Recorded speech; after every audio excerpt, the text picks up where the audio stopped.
सबक। विवेक अपने माता पिता के साथ एक छोटे से गांव में रहता था। वह शहर से पढ़ लिख कर आया था और गांव में ही नौकरी करने लगा था, जिससे वह अपने परिवार का खर्चा चलाने लगा था। कुछ दिनों बाद विवेक की शादी हो जाती है। विवेक की शादी पूनम नाम की लड़की से होती है। पूनम एक बहुत ही खर्चीली लड़की थी।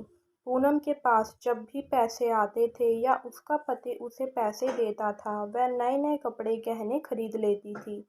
घर में या बाहर, छोटा या बड़ा, कभी भी कोई भी फंक्शन पड़ता था, वह हमेशा नए कपड़े और गहने ही पहनकर जाती थी। अगर उस टाइम लेने की गुंजाइश नहीं होती थी तो वह अपने पति से जिद करती थी। पूनम की इन हरकतों से अब विवेक भी तंग आ गया था। विवेक पूनम को हमेशा समझाया करता था कि हमारी इतनी कमाई नहीं है कि तुम्हें हर समारोह के लिए नए कपड़े, नए गहने दिलवाऊं। लेकिन पूनम अपने पति की बात सुनती ही नहीं थी। उसे कुछ समझ आता ही नहीं था। एक दिन पूनम एक फंक्शन में गई थी। तब उसकी ननद रोशनी उसके घर आई और उसने उसकी सास से पूनम के बारे में पूछा। पूनम की सास ने रोशनी को सारी बात बताई। रोशनी ने पूनम को सबक सिखाने के लिए एक योजना बनाई। वह पूनम के घर से सारा राशन लेकर चली गई और राशन के डिब्बों में नए गहने और कपड़े लाकर भर दिए। जब पूनम फंक्शन से वापस आई तो वह राशन के डिब्बों में गहने और कपड़े देखकर बहुत खुश हुई।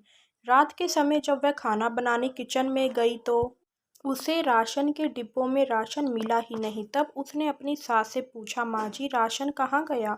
तब उसकी सास ने जवाब दिया कि मैंने सारे घर का राशन बेचकर तुम्हारे लिए कपड़े और गहने खरीद लिए हैं, अब तो तुम खुश हो ना।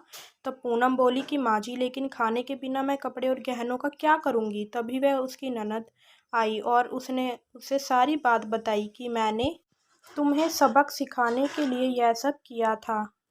अब पूनम को समझ में आ गया था कि जीवन जीने के लिए सबसे ज़रूरी भोजन होता है, ना कि कपड़े और गहने। पूनम अपने पति की सैलरी को सही ढंग से इस्तेमाल करने लगी और सिर्फ ज़रूरत के सामान पर ही खर्च करती थी।